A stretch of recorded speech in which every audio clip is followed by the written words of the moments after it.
vamos a abordar y a profundizar en esta capacidad. A ver, em, ya vimos la definición.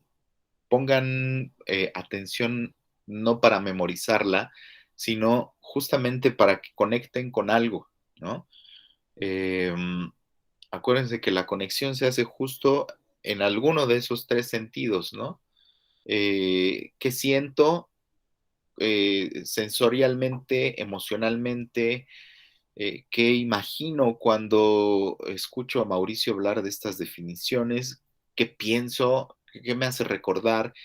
¿Qué me hace pensar de mí hoy? ¿Qué me hace proyectar o pensar hacia el futuro? ¿Sí? Entonces, más que aprenderse la definición, tiene que ver con qué conecta conmigo. Y entonces, la definición que da Marta Nussbaum sobre esta capacidad, sentidos, imaginación y pensamiento es que yo como persona pueda hacer uso de estos tres elementos, de los sentidos, la imaginación y el pensamiento, de forma humana. Eso quiere decir que de forma humana es desde la persona, ¿no? Que pueda hacer uso de estos tres elementos de una manera más cercana a la humanidad de las personas, a disfrutar, a gozar y moldeada por la educación, es decir, que la educación que yo recibo me ayude a despertar mis sentidos, a despertar mi imaginación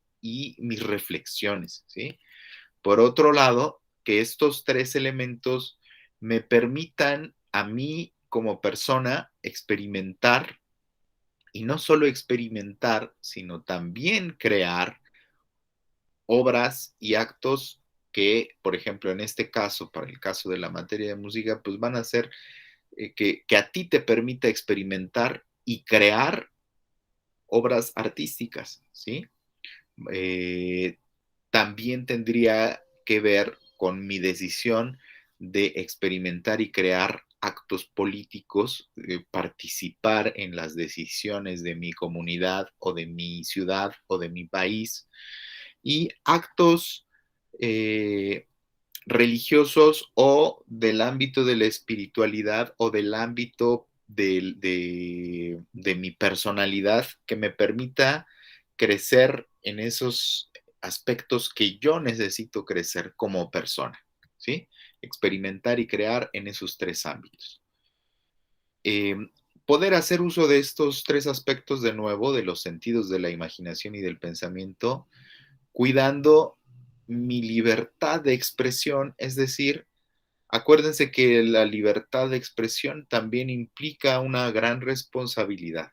Mi libertad de expresión eh, siempre tendrá que estar enmarcada en el respeto de la libertad de expresión del otro y en el marco de las libertades de los otros. Yo no puedo decir que soy libre si aplasto la libertad de otra persona, ¿sí? Y por último, dice Marta Nussbaum que podamos hacer uso de los sentidos de la imaginación y del pensamiento para disfrutar de experiencias placenteras.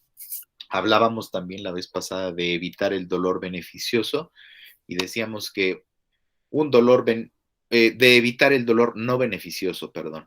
Y hablábamos y decíamos que un ejemplo de dolor beneficioso sería si yo me tengo que ir a hacer estudios y análisis clínicos porque tengo que ver cómo está mi salud, ese sería un dolor beneficioso. Sé que me van a tener que pinchar con una aguja para sacarme sangre y entonces me va a doler, pero es en beneficio de mí, para ver cómo estoy yo.